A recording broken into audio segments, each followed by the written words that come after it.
All right, we, of course, begin here with our big story. The second primary contest of the 2024 GOP presidential race quickly approaching. The latest polling average from our partners at 538 has Donald Trump leading by double digits less than a week before the state's primary. Nikki Haley climbing in recent weeks, but still 13 points behind. Meanwhile, Ron DeSantis is already moving on to South Carolina, which, of course, is Haley's home state, ahead of the third primary contest there next month. So joining us for more is our ABC News Deputy Political Director, Avery Harper, who's in Manchester, New Hampshire. So, Avery, thank you so much for being here with us. And I'm really curious to hear your perspective there on the ground. What does it look like right now as we're hearing that potentially in New Hampshire, either we're going to see Trumpism win out or someone is finally going to prove themselves as the Trump alternative? Right. Well, listen, I think everything is kind of speculation until we see exactly what happens when voters head out to the polls on Tuesday. If Trump is to win, and he is to win by a large margin, I think that gives him the ammunition and his campaign the ammunition to argue that the party should unite behind his campaign through this primary process. But if we see another candidate, namely Nikki Haley, who is narrowing the gap between herself and Trump in recent polling, if she comes in close to him or wins the New Hampshire primary, then she could gain some momentum heading into her home state of South Carolina. Well, let's talk about our New Hampshire embed, Kelsey Walsh. She wrote something really interesting for us. The candidates in New Hampshire have sort of shifted their focus from these personal engagements that we know are so important to voters there in New Hampshire. And now their movements are essentially moving more towards their policies and things outside of the state. So how are Nikki Haley and Ron DeSantis, making themselves look different in their own movements? Right. Well, I think for former President Trump and for Nikki Haley, both of them have abandoned the sort of retail-style politicking that we often see of candidates in the lead-up to the New Hampshire primary. Neither of those candidates are holding town halls, which would allow for voters to ask them questions about anything that they want. Particularly for Nikki Haley, we've seen her answer questions and make some headlines, not necessarily positive ones for her campaign in recent weeks here. And so you could think that Nikki Haley and her campaign are trying to have their hand at some bit of self-preservation there by avoiding some of those questions from New Hampshire voters who are really high information voters there. While Ron DeSantis has been holding town halls here in the state of New Hampshire, he's also been kind of splitting his time. Earlier this week, he did some events in South Carolina, an indication that he is shifting his focus to the next primary state up. We know that he is trailing in single digits when you look at recent polling here in the state. Right, going right for Nikki Haley's home state. And so, Avery, I'm going to ask you a question. I asked this of Nikki Haley's surrogate, and I can't really get an answer from them. But essentially, my question is, what is the margin there for Nikki Haley? What does an actual win or second-place victory really look like in terms of numbers, especially considering that she's betting big on New Hampshire and then has to go into her home state? I mean, does she want to go into her home state third or a very distant second?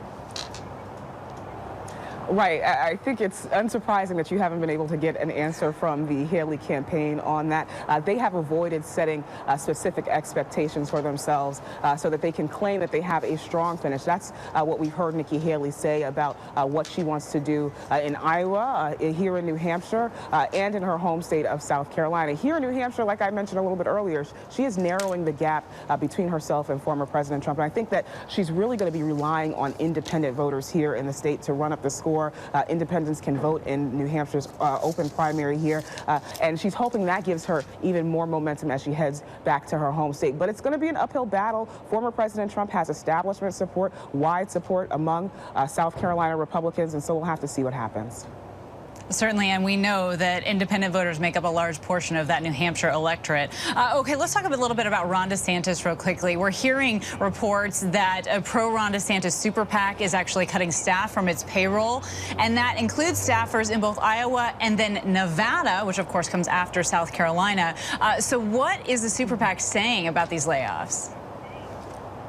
Right. They are indicating that this is sort of a natural fluctuation of staffing after an election. But I would caution that this is coming before most folks have voted. And so that could indicate some instability in the planning around how they're going to, continue this campaign. But, right now we know that Ron DeSantis is still in this race. And so time will tell.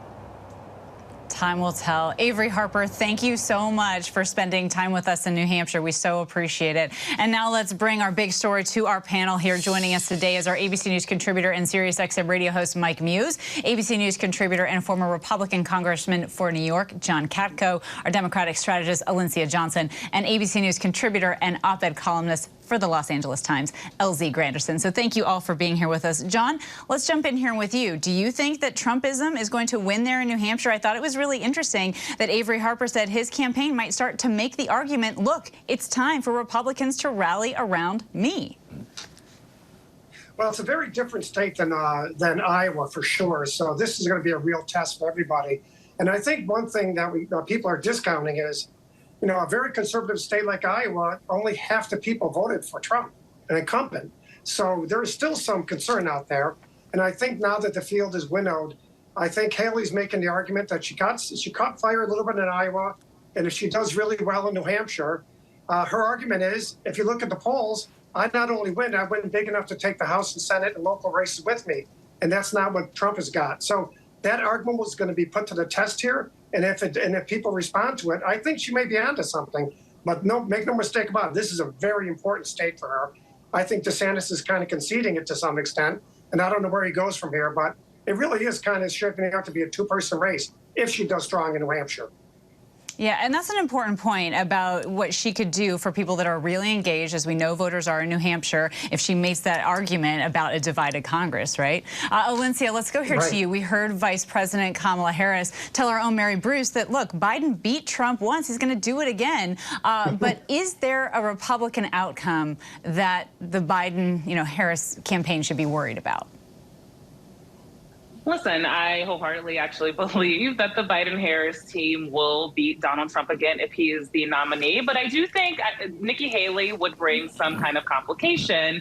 And that, as we were just talking about, how New Hampshire voters are a little bit different. There are some moderates and independents that do like a Nikki Haley. The problem, though, for Nikki Haley to capitalize on that momentum, she would not be able to be Donald Trump's running mate. And that is the only way that the Republican Party could actually try to use her in order to get more people to vote for them in the general election. And so that is an interesting scenario. But again, with Donald Trump at the top of the ticket, it is actually an easier win for the Biden-Harris campaign, as long as they also continue to listen to the voters who have some very real concerns about the direction for a second term for President Biden, should he get reelected.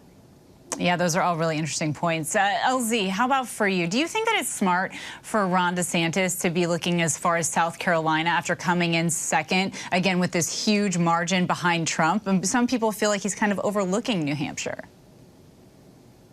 Well, you know what's really interesting about the New Hampshire-Iowa conversation is that President Biden actually was awful in both of those.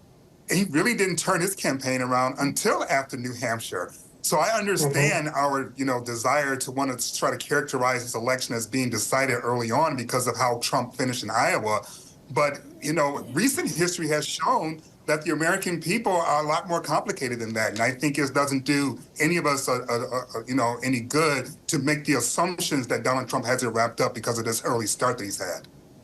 Yeah, you're right. My producer, Lisette Rodriguez, pointed that out to me earlier today. She said it wasn't until South Carolina that Biden really became popular. And Mike, for you, what message does it send to these voters in New Hampshire that DeSantis is, essentially absent? I think it shows that DeSantis is playing strategy and being a political tactician, recognizing that New Hampshire isn't reflective of his demographic of a base that would typically come out and vote for him, where South Carolina is more of his demographic with the evangelical. It's more reflective of Iowa than it is New Hampshire. And I think with Nikki Haley's position is that Nikki Haley has to win. At some point, you have to put a W up on the board, and New Hampshire is most likely where her demographic is in terms of high information voters, independents, moderates. And so she has to prove that she can win New Hampshire, because when she goes to South Carolina, she came in third. Her campaign was, say, a distant second, tied statistically with Ron DeSantis. But South Carolina looks more like Iowa than it does New Hampshire, where President Trump has a commanding lead in South Carolina, which is her own state, which is why DeSantis is going down there to keep her on her heels and a little of the gamesmanship that's happening there. But Nikki Haley has got to win in New Hampshire. Right, and imagine it's in the back of her mind, right? Every day in New Hampshire that Ron DeSantis is going after her home state every day. Mike, John, Alinsia, and LZ, our thanks to you, and make sure you stay with us. Hi, everyone. George Stephanopoulos here. Thanks for checking out the ABC News YouTube channel. If you'd like to get more videos, show highlights, and watch live event coverage, click on the right over here to subscribe to our channel. And don't forget to download the ABC News app for breaking news alerts. Thanks for watching.